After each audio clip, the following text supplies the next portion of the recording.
So good evening, everybody, and welcome to NMatch's first Child Neurology PD panel. We're so excited to have you all here and to hear from our wonderful panelists this evening. We're first going to start with introductions of the NMatch leaders who are moderating this panel. My name is Shannon. I'm a fourth-year medical student at Chicago Medical School of Rosalind Franklin University. My name is Shayna. I'm a fourth-year medical student at Wright State University Boonsoft School of Medicine.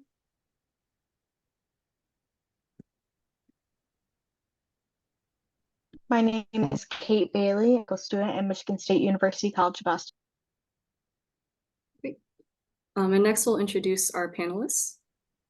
So we have Dr. Jeffrey Strelzik of Children's National Hospital, Dr. Jenny Wilson of Oregon Health and Science University, Dr. Jessica Goldstein of the University of Minnesota, and Dr. Miya Bernson-Leung of Boston Children's Hospital.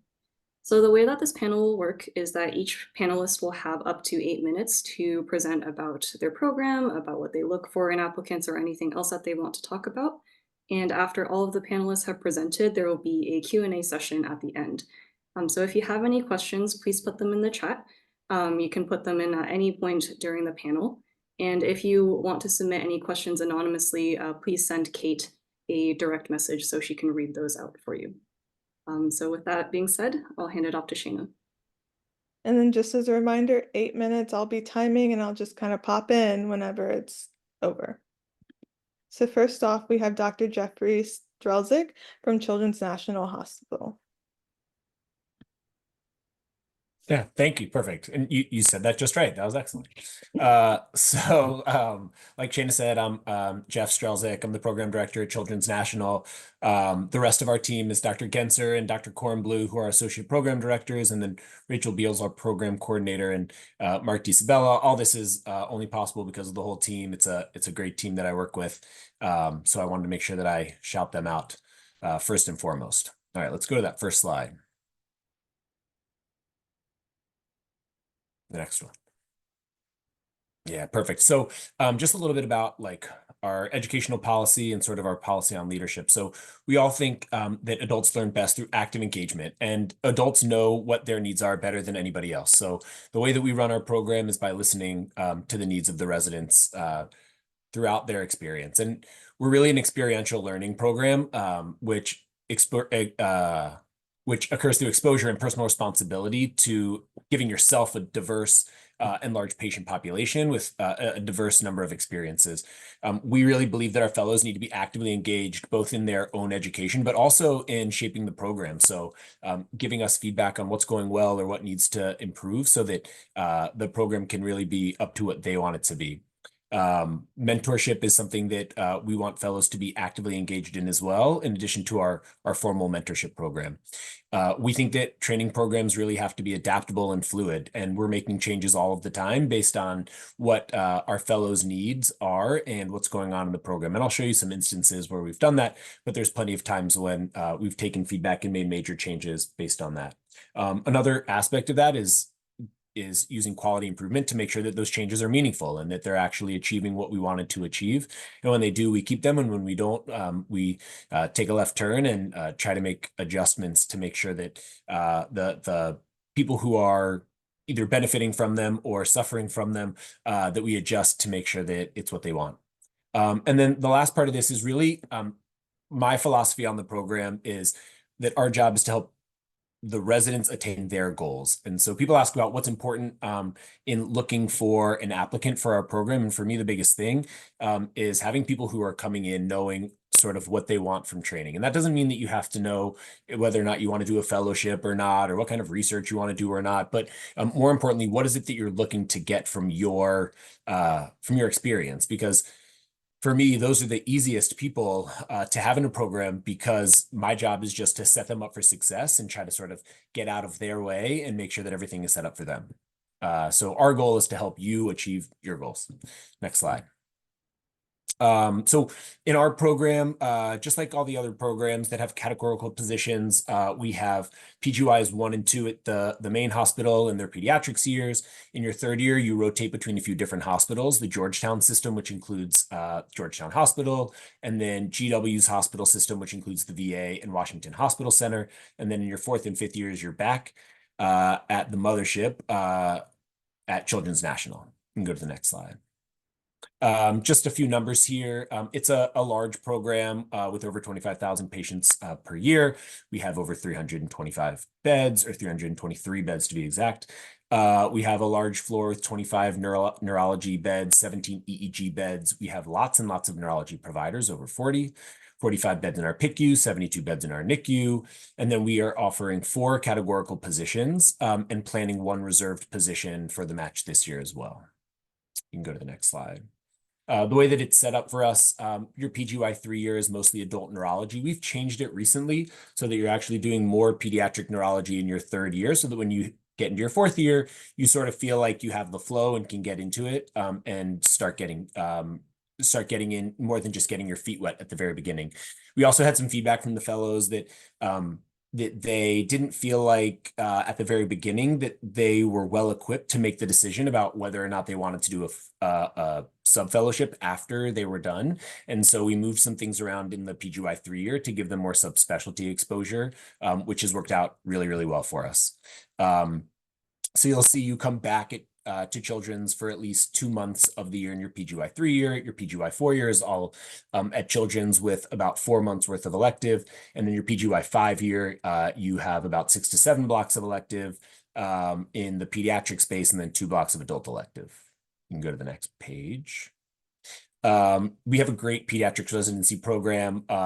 You do get to do a month of neurology in your PGY 1-year. You get to do another month of in your PGY 2-year as the senior on the program. And there's a great research program that's longitudinal throughout that 2nd year called the REACH program that gives you half a day off to start getting involved in some kind of research if you aren't already, or expand your research that you're already doing if you're involved in it that can carry over to your next years. Next slide. We have a few different services. We have our own ward service where we're the primary team. We have a consult service as well. We have a PICU and CICU service, a separate NICU service. We have a night float service, and we also have an outpatient service. And so that's what you would be rotating through. On the ward service, you're really acting as the fellow with an intern, a senior resident, and then you act as the fellow. And then the other services, you're acting as a consultant. You can go to the next slide. We have a bunch of subspecialty outpatient clinics. I'm not going to read through all of these, but anything you can imagine in terms of subspecialties, we have a subspecialty clinic for it. Many of them are multidisciplinary clinics, which is a great way to learn and a great way to see how all the different specialties work together to achieve really great care. You can go to the next slide. So we talked a little bit about quality improvement focused on education and wellness. So all of the changes that we make, we try to do some QI to make sure that we're achieving our goals and make adjustments as we need. This is just a list of a few of the things that we've done in the last few years to make changes based on what fellows needed to really get the most out of their educational experience, like not having to do too many overnight refills or not having to take too many calls overnight that were not emergencies, also making sure that they weren't taking calls during the day that were inappropriate for the fellows to call and having somebody else. We've revamped our whole didactic curriculum in the last 2 years and started to do some more professional development activities with like brunches and dinners at attendings' houses, which has been a lot of fun. You can go to the next slide. I should say that we value diversity and inclusiveness. We have a long history of that at Children's National. It's one of the things that this hospital was built for when it was originally built.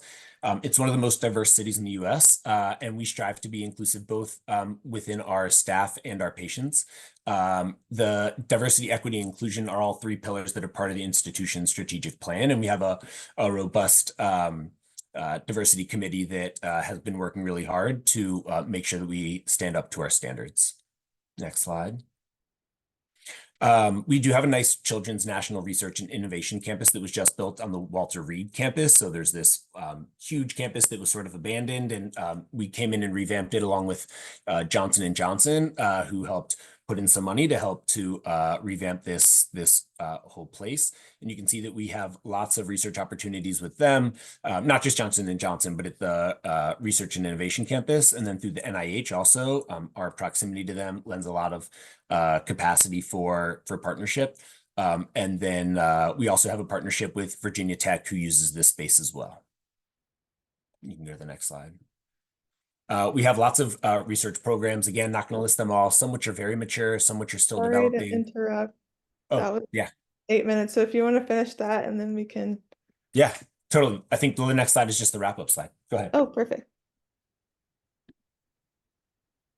So yeah, you can just flip through these. DC is a great city. There's lots to do, lots of history, and it's a great place to live. It's a program with constant improvement, and you should come here because we have a large, diverse patient population, and you'll get great training. Thank you.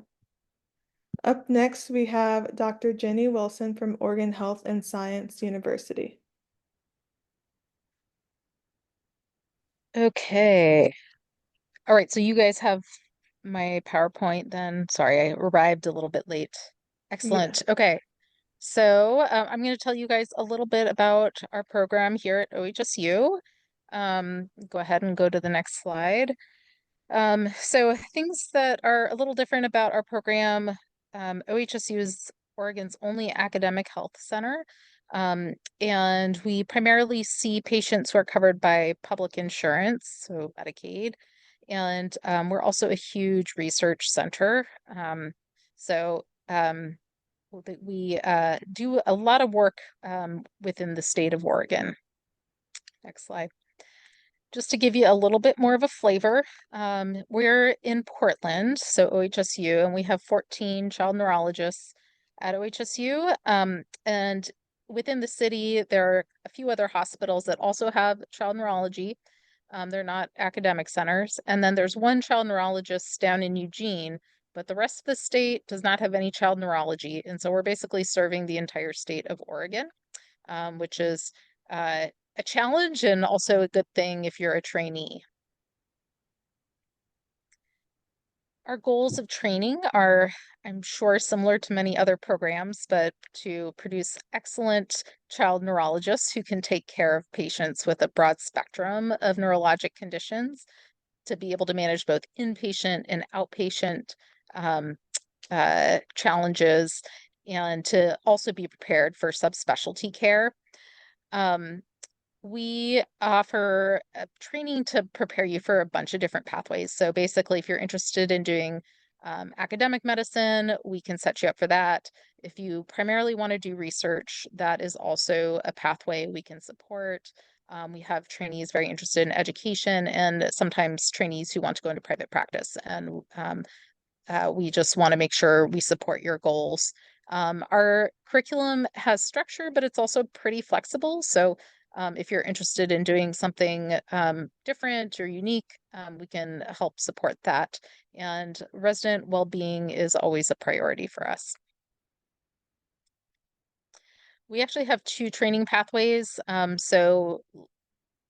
have child neurology. There's also a neurodevelopmental disabilities training program here. And our residents are basically kind of all working together, since with neurodevelopmental disabilities, they do an extra year of developmental disability training, but they also do essentially almost identical training in inpatient child neurology and adult neurology. So that it is a little unique, but essentially the residents feel like they're in the same program. Okay. This is our leadership. So Dr. Cho is our division head. I'm the program director, and Dr. Bushlin is our associate program director. And just a couple of photos.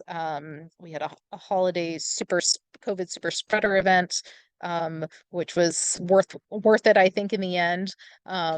Yeah, and a birthday party. So next slide. Some of the good things, like, yes, you do adult neurology. Adult neurology is super interesting. You learn a ton.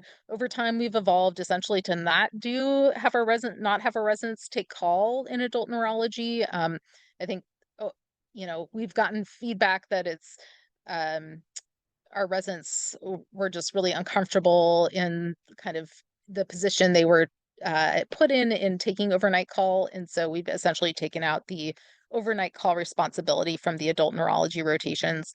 So our calls are only pediatric calls, and they're all home calls, so there's no in-house call. And we do cap the number of calls so that you are never kind of having to pick up extra calls if somebody's out. Next slide. We have a lot of fellows who are interested in research, although not everybody is. So we also have had residents who are just not that into research, and that's okay too. We don't have like a hard and fast, you must do research requirement. But these are just some examples of projects that other residents have done. And so I think there's the option to really delve in deep. One of our residents this year actually won the Tang Cheng, I apologize, Outstanding Junior Member Award. So we're pretty excited about that. So a lot of good opportunities for research if it's something you're interested in. There's also good opportunities for teaching and leadership. So you can be a part of education through teaching in the preclinical neuroscience course that we have. And there's other like longitudinal preclinical teaching courses that residents help out with. And then a lot of our residents get involved with QI projects. And this is one of our residents who won a teaching award because she's a great teacher. Next. We're also kind of increasing our community involvement, and one of our residents this year is putting together a advocacy, and it's actually like teaching and advocacy elective, which will include doing some education for school nurses. We also are involved with like epilepsy community outreach groups, doing like an epilepsy walk. There's a United Cerebral Palsy meeting that I'm a part of, and we have an outreach clinic in Southern Oregon that is an option for if a resident would want to attend that. So next. I think some of the unique things about OHSU is that we are affiliated with a developmental institute and we have developmental trainees. And so our training is kind of interspersed. And so as a child neurology resident, you end up getting a lot of neurodevelopment training as well. And I think this is hugely important, learning about conditions like cerebral palsy and intellectual disability and autism, which you will see a ton of and you want to be expert at. OHSU is a great place to gain that expertise. We also have a Shriners Hospital, which is an orthopedic hospital where like I work there a couple days a week doing tone management, Botox injections, baclofen pumps. And so you have the opportunity to learn from that. We have a lot of multidisciplinary clinics. We have the only peds neuromuscular program in the state. So every child with SMA and Duchenne comes to us, gets gene therapy here. We don't currently have an epilepsy fellow. So you do a lot of reading and actually follow epilepsy surgery patients. So you get a great experience with EEG reading and come out prepared to read your own EEGs. And we just serve a broad catchment area, as I was showing, like basically the whole state of Oregon. The Pacific Northwest is really amazing. If you're into anything outdoors, running, I could talk your ear off about that. These are just some of the landmarks. Next. I put kind of excessive numbers of pictures. Our hospital is like essentially right next to Forest Park, which has a 30-mile trail from beginning to end. And so you can go run your ultra marathon after work if you like. And that, oops, that sorry. it? Yeah, that concludes the 8 minutes. Woo! I did And it. we'll do questions at the end. Okay. Thank you, Dr. Wilson. Next, we have Dr. Jessica Goldstein from the University of Minnesota. All right, thank you. I am really excited to be introducing you guys to the University of Minnesota Child Neurology Residency Program in our grand reopening year. Next slide. We are a residency that is committed to preparing the future leaders of child neurology to contribute meaningfully to the field through clinical excellence in alignment with their individual passions. So what does that mean if you're a resident that comes and joins our program? Next slide. It means that you'll be prepared to practice child neurology in any setting. You'll have the opportunity to serve diverse communities through multiple sites and different practice models. We want you to explore and foster your individual passions, and you will have the opportunity to work with experienced and enthusiastic program leadership and faculty, and find support, mentorship, and opportunities that are individualized to you in your own residency journey. The other thing that I really want to point out is we are a new program. This is our first year recruiting after a long hiatus. And so you have the unique opportunity of joining our program this year and shaping the culture of what our program will be. And so we are really looking for people who are excited about that opportunity and want to partner with us as we grow and develop going forward. Next slide. The University of Minnesota is a multi-site residency, and so you take to do rotations at 4 different hospital systems, and you rotate at each of these hospitals in each of the 5 years of the categorical program. The University of Minnesota is a traditional academic health center. This is your home base, but you'll also spend time at Hennepin Healthcare, which is the large urban safety net hospital.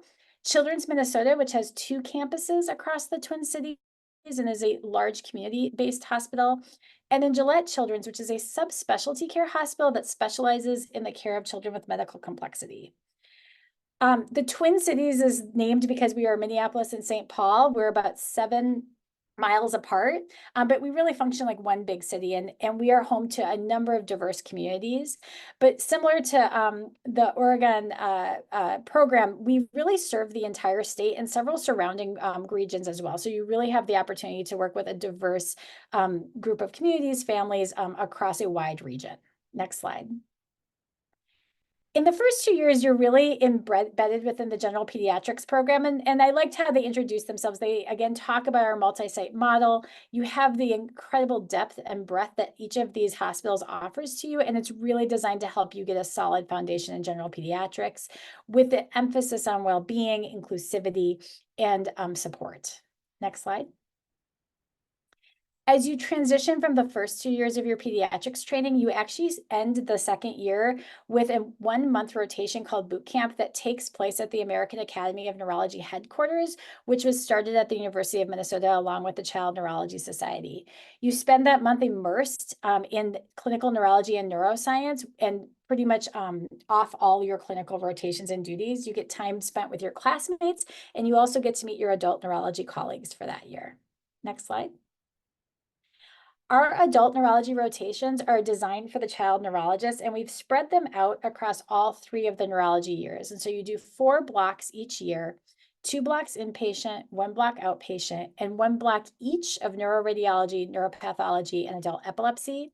You will have a few night float experiences, but as a buddy system with an adult neurology friend.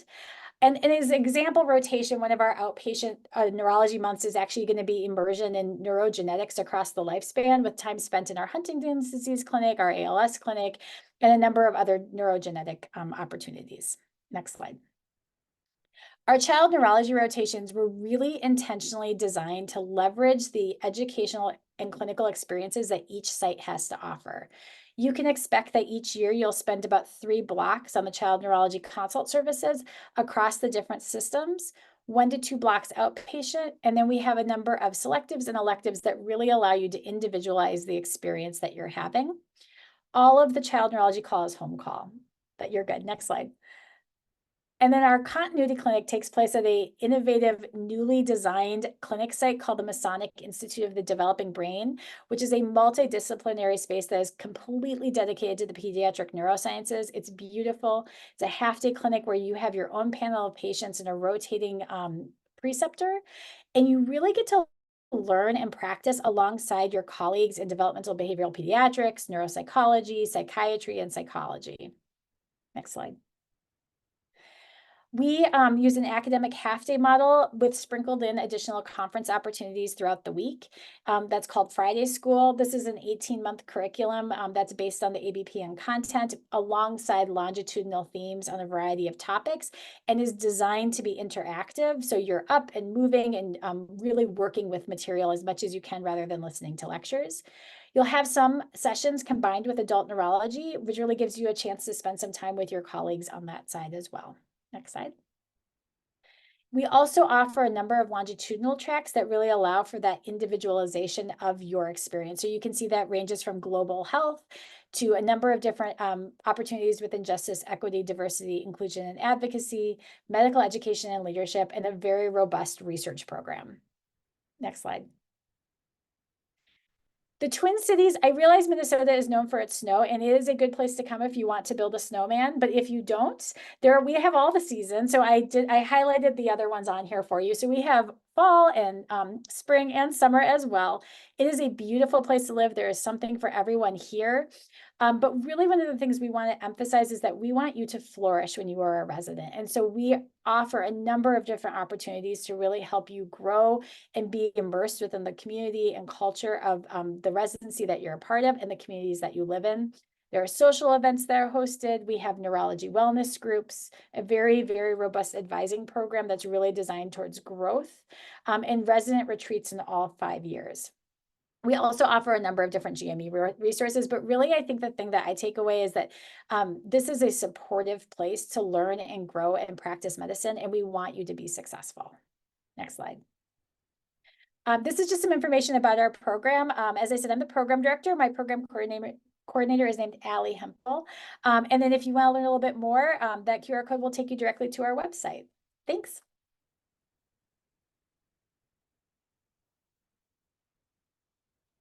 Thank you, Dr. Goldstein. Next, we have Dr. Miya Bernson-Leung from Boston Children's Hospital. Great. Thank you, Shayna. Thank you so much to the NMatch leaders for inviting me to be here. It's really fun to get to see all of your faces and also to spend some time hearing from my colleagues as well. So I'm representing both the child neurology and the neurodevelopmental disabilities program at Boston Children's. Similar to the arrangement at OHSU, we do offer both programs, and they're very closely aligned and allied. And I'm always very happy to talk to people who are considering one versus the other, or even applying to both programs, as many do. I'll take the next slide, please. If you want to learn more about us, we are working really hard to keep our website up to date. We've just put a bunch of new content there, so come and find us there. You can also find us on social media. We're not on X as much as we used to be, but we're on Instagram, where our chiefs have a wonderful account where you can see lots of pictures of us having fun. You can see some great pictures of our brand new neuroscience floor that just opened. And you can also reach out to me by email at the address that's right there at the bottom. Next slide.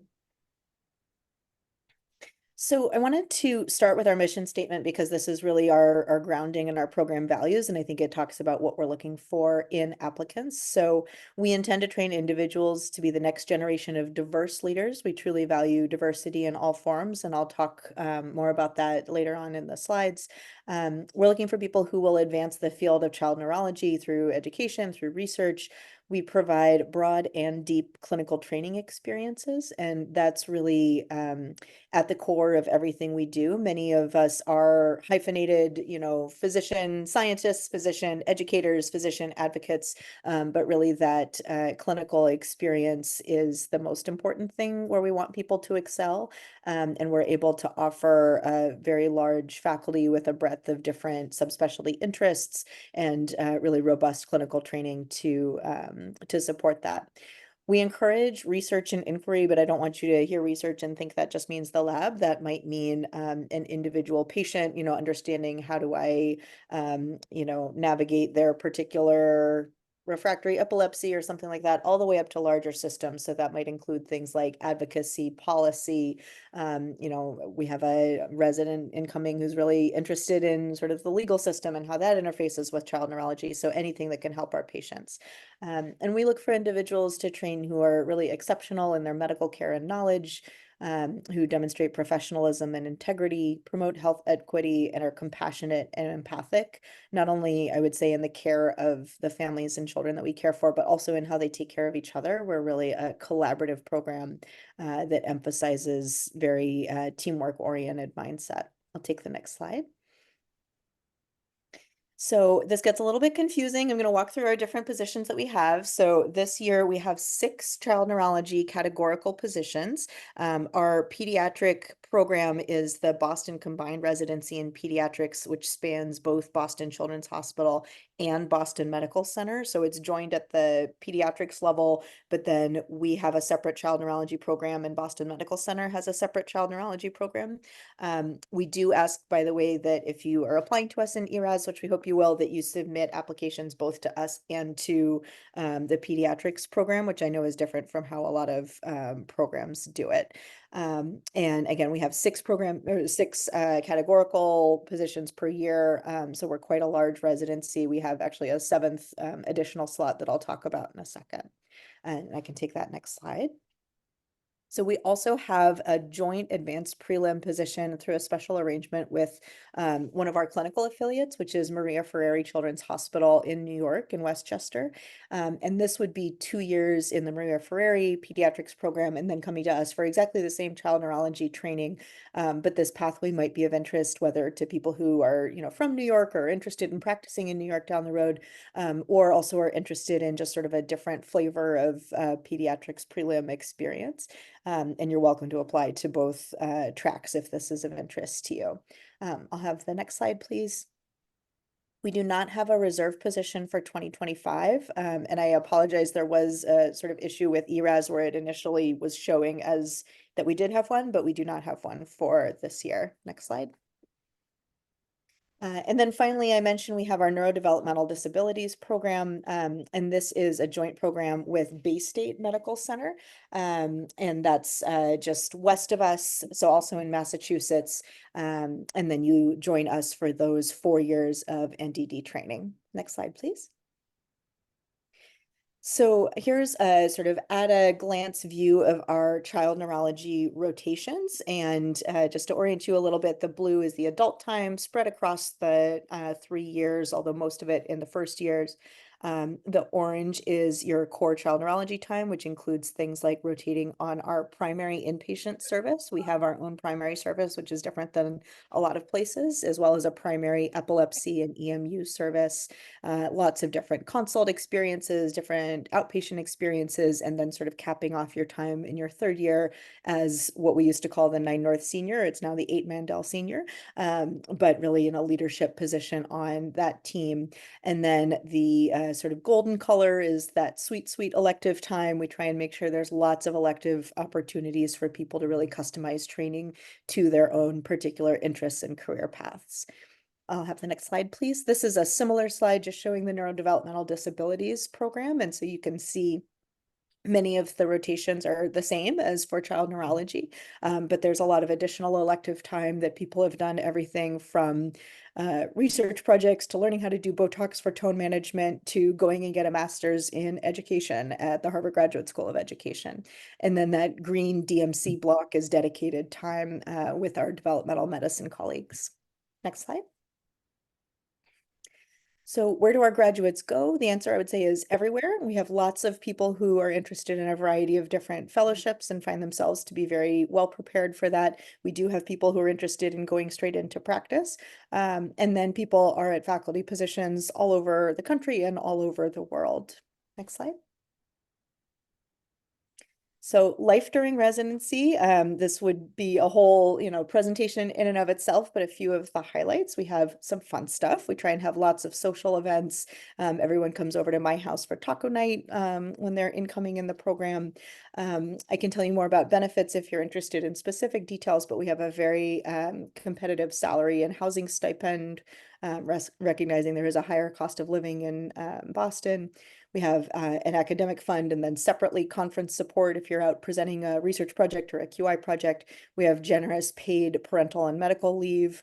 And in fact, 6 of our current residents are parents. And I think this really points to one of the benefits of being a large program is we have that flexibility to, accommodate multiple people being on leave at the same time or various other things. We also have a dedicated departmental wellness rep, Molly Wilson-Murphy, who's also our associate PD. Next slide. So living in Boston is wonderful. It's sort of a small, big city or a big, small city, depending on how you look at it. There's everything that you might want to do from food to concerts to, museums and lots of history and institutions. But then you can also very easily get outside the city to go hike, to, get out on the water, as you can see. We really like to argue about ice cream. We're year-round ice cream consumers. And so you'll notice this is a recurring theme if you spend any time with our residents. The answer is JP Lex, by the way. Next slide, please. Scholarship and mentorship are really important to us. So you might think, okay, it's a big program, big faculty. Am I just going to get lost? And we really try and emphasize close relationships with faculty. The department chair meets with each person at least once a year to talk about career advising. We have our built-in research mentorship pathway through the R25, which is an NINDS funded research fellowship. And then on the next slide, I'll talk about our 4 pathways within the residency, which are really intended to create that mentorship, not only from faculty leads, but also from your co-residents. So these are our 4 pathways. We've gotten to 8 minutes. Okay, so this is the second to last slide. So you can see our 4 pathways. Happy to answer questions about those, and then hate to leave for last, but absolutely not least, our diversity, equity, and inclusion work. And I'll let you read some of the things we're working on, and we'll say that just our work is just beginning. This is a high priority for us to continue to improve in all of these ways, not only for the patients we support, but also for the people within our program. So thanks very much. Thanks, Dr. Bernson-Leung. Okay, so we are starting the Q&A part of the webinar. I do apologize, my Wi-Fi is on the today, so if I disappear, don't worry. Probably Shannon will pick up the slack for me. So I'm going to start with the first question that I got. I believe that Chantel's question has been answered in the chat pretty well. So, move on. That's anonymous. Tonight, how are you utilizing signals and geographic preference in inviting?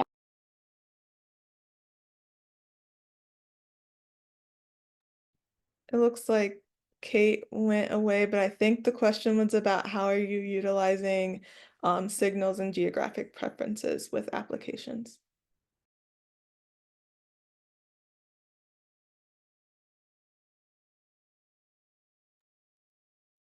This whoever wants to answer can answer situation. Okay. I think it's probably going to be pretty different based on the programs and size of programs and other factors.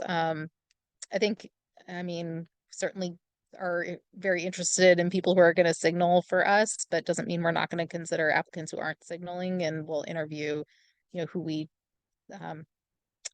determine are kind of the best candidates. And I think signaling is a helpful thing to just know, hey, this person's definitely interested in us, and it does certainly kind of boost you a little bit, but it's not a requirement for us.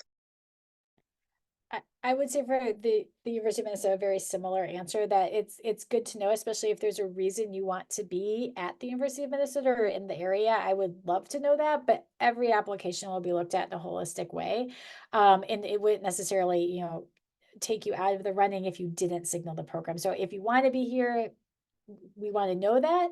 But if you're using those signals somewhere else, it's not going to hurt you to not have done it.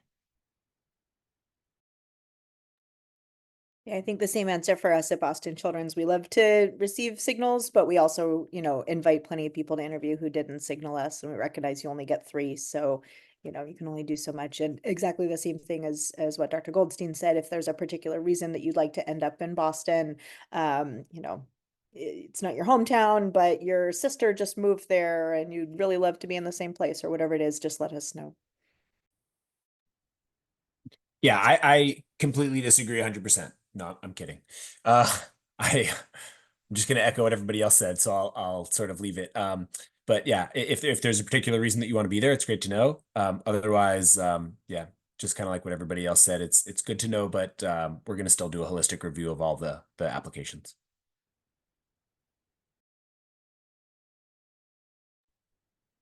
Okay.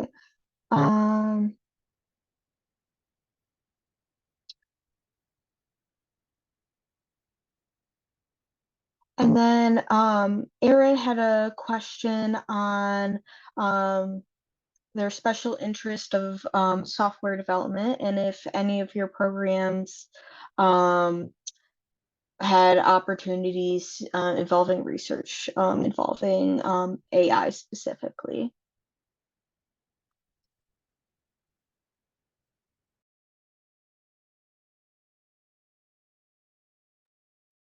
Yeah, it's a great question. And our institution is very interested in sort of this area of research, but we don't have like a specific track for it or a specific like research neurology position set aside for that, but it is something that our institution in general is interested in. Yeah, I would say very similar at Minnesota. There's actually a new faculty development program where they're training the faculty in AI and AI research. And I know there is at least one neurology faculty member who's participating in that this year. So I anticipate that would be an option. We would be kind of looking beyond the walls of our department, but be able to pull in the right people to help mentor or work with you on that interest. Yeah, for OHSU, I think there are a number of different like pockets of research happening that involve AI in different areas. Like we've got like a huge speech and language communication research group doing like brain computer interface and using AI for that. So I think depending on your interests, we can certainly align you with somebody who may be doing similar work.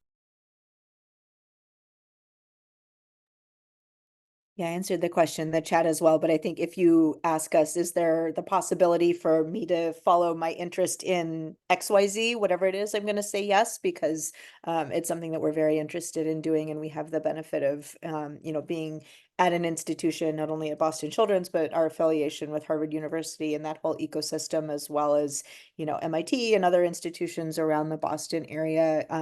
We can usually find, a connection or multiple connections to put together that area of interest. We have one of our current residents who's interested in space neurology, and I didn't even know that space and neurology necessarily went together, but she's found ways to pursue her interests, and I think that really the sky's the limit in terms of the types of areas of inquiry that we're able to support. As my colleague said, we may not have it, but we can make it for you. Okay. How do the different child neurology programs support their residents during the pediatric years?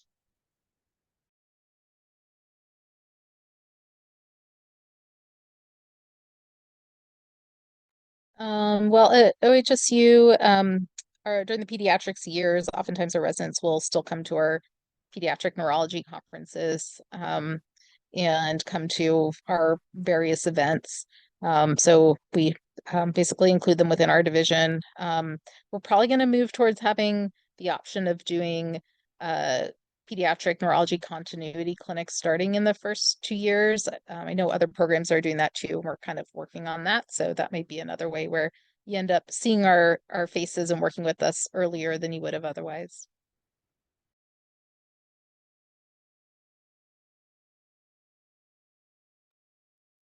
Yeah, I think similarly, we try to do a lot of events that we include our PGY 1s and 2s in during their PEDS years.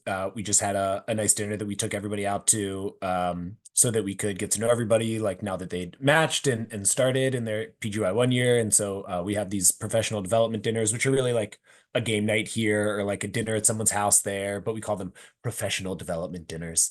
So that's another way that we bring them around and make sure that they feel like they're a part of the program. We invite them to some of our more structured didactic sessions and things that are related to mentorship and furthering research. During their second year, they have the opportunity for a protected half day of research, and we usually try to pair them with a research mentor within neurology so that they can get something started and at least find an area within our department where they can sort of get grounded and feel like a part of the program even more so than they already are. And then we make sure that they rotate on the neurology service as interns, and then again as the senior resident on the service in their second year. And then we also likely will move to sort of an optional continuity clinic in neurology in their second year, although something that we've sort of just started to discuss. Yeah, I think we've done it, in different ways for different people. We sort of open the door to everybody right from the beginning, and we have a, barbecue every year that we get all of the classes all together, including the people in the peds years, and not just the people who are doing their peds, at the Boston Combined Residency, but we invite everybody if they're doing their pediatrics somewhere else as well. And so, they start to be part of the group socially. The annual mentorship meetings that I mentioned with the department chair include those first 2 years. And so, from PGY1, you can be meeting with the chairperson of neurology and really trying to figure out your career path and thinking about, projects and mentors and things like that. And then we also try and integrate. So for instance, our medical education pathway within the child neurology residency sort of dovetails with the activities of the medical education. I think they call it an academy within the pediatrics program. And so we try and make as much continuity there as we can. And a lot of people wind up, starting projects and starting to work on things in their peds time. For our program, this is one of those areas where if you were joining us in the next year, you would get to help shape what that is going to look like. I have a close partnership with the General Pediatrics Program Director, and we're already envisioning a number of different social events that would begin in those first 2 years and continue on as we build that community. And you will be paired with an advisor or a mentor from day one that you have for all 5 years within child neurology. So again, really trying to keep those connections, build those connections, beginning early and moving all the way through.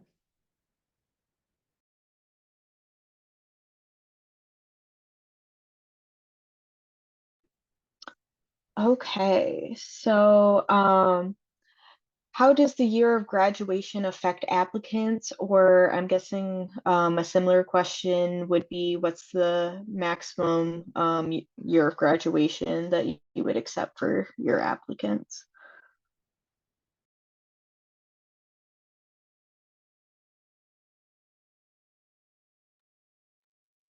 For medical school, I mean, we don't have like a hard and fast cutoff. Okay. So it kind of depends on what the experiences have been like after that. And yeah. Similar here, we don't have a cutoff. We're really going for a holistic review to really understand the applicant and all the experiences that they're bringing to that application. Yeah, I think the same for us. We don't have a particular number in mind. We, ideally would see that someone has been clinically active recently, but if someone had to take a pause for some reason or was doing, some very relevant work in an adjacent field, we would certainly consider them holistically. Yeah, Okay. I agree. If you had to name 3 characteristics that you look for in an applicant, what would you say are the most important to your program?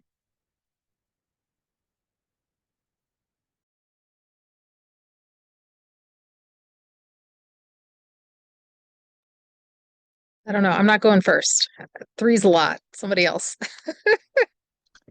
Feels like a We can dating show. lower to Contestant number 1. 1. All right, I'll give it a shot.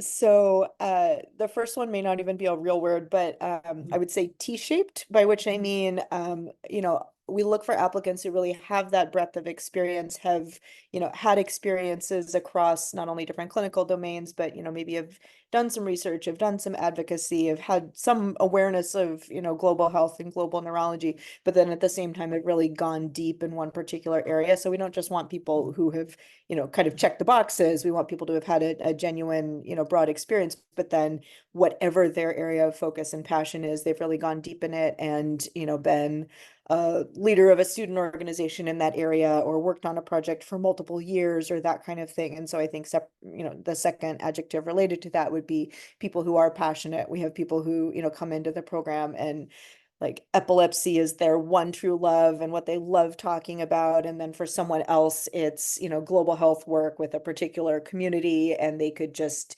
do that all day and all night and be happy, for the rest of their lives. And they just wear their passions on their sleeves. And even if it's not something that, that I happen to share, it's just so much fun to talk to them because that passion and enthusiasm are so infectious, and that they'll carry that, into their career. And then I think the third thing that we're really looking for is people who are really truly collegial and team minded, and not just, out to be a superstar in their own right, but really think that, if you want to go far, go together, or however that saying goes, because so much of what we do is so deeply team based, that it's people who are, great communicators, who are going to be having each other's back, who are going to be looking to build relationships and having fun, during their time in residency, and making, those friendships and connections. And so, we're really trying to find that type of person through our recruitment process. Good answers. Copy. No, ditto. No, okay, so the words I've got: conscientiousness, compassion, and drive. And I'm just gonna leave it at that. Next. Okay, I'm gonna hop in there. This is a hard question. I came up with kindness, which I realize is a synonym to what everyone else said, and I didn't want to say Minnesota nice because that has lots of meaning. So kindness, but I really think that that's like a core thing. I'm going to use the word grit, which is sort of this idea of passion plus perseverance, right? So someone who is passionate, who loves what they're doing, but is also not afraid to do that work, persist towards what they really want. And then the third one I'm going to use is curiosity, because I think there's so much about child neurology and about residency. And the more you're curious, the more you're engaged in trying to understand and learn, the more you get out of the experience and the more fun you have. So those will be my 3 words. I jumped in right before you, Jeff. Sorry. Well, and you took my words too. Yeah, grit's on the top. The next one that I wrote was curious, and then the other one that I thought about was insightful. We want people who have thought about this, right? We want people who are bringing a level of insight into what their strengths are and what the things are that they really want to work on.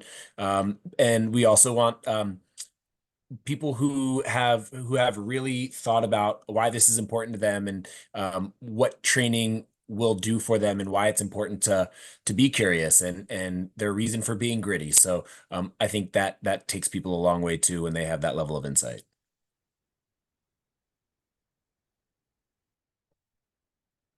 Okay. So, I got an anonymous question. That I feel like I want to combine a little bit with a different question. So, how important are weight programs in child neuro? And then the question I want to combine it with is letters of rec, and them being hard to get from child neurology. I feel like they kind of go together in some sense, as far as having limited experience to child neurology and that hurting their application. At least that makes sense to me. So, Yeah. um, Yeah, I'll jump in. So the first is that letters of recommendation just need to be strong. I don't mhm. really care who they're from, as long as it speaks to your to who you are, and how you were when you had this experience with somebody. I mean, it can't be from your mom or her best friend, but coming from somebody that you worked with clinically or within research, who has good insight into your ability to complete the tasks, and knows you well, right? So I care more about what the letter says than who it's from, because I have no reason to think that it wouldn't translate to neurology. So I don't think that it should matter what your ability to be exposed to neurology is. I think it matters more about the content of a letter. For the away rotation question, I think it's always easier to judge someone who you've met and spent time with than someone who you haven't. But that doesn't mean that we're not going to value people's application as a whole. So if there is a place where you really want to go, it can be useful to do an away rotation there, because they will then know you. And if you do a great job, then that's how they'll remember you. And but the risk of that is that if you don't do as good of a job as you hoped you would, then they're going to remember that too. So I think that there's risks and benefits of both. And if you can do it, and there's a place that you really want that leg up potentially on, then I do think it can be helpful. But I don't think it's helpful just to do an away rotation for the sake of an away rotation. I would co-sign that. I have nothing else to add.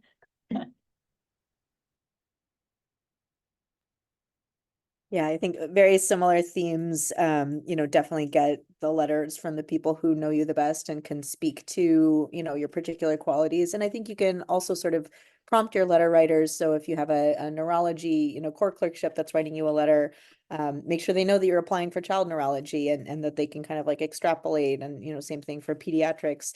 And then I think make sure that other parts of your application are really bringing out, this is how I know I want to be a child neurologist. This is how I have some sense of what that means, whether that's, for a lot of people, it's a personal or a family experience, or, some sort of long-term volunteering opportunity or something like that. So just really make sure to highlight that somewhere. This is how I know that this is where I'm meant to be. Yeah, as part of our like review of applications, we consider like just your interest and dedication to the field in general and your passion for child neurology, and kind of so that can come through in letters, but in other parts of your application as well. Okay, it is now 8:58, so we are going to get wrapping up.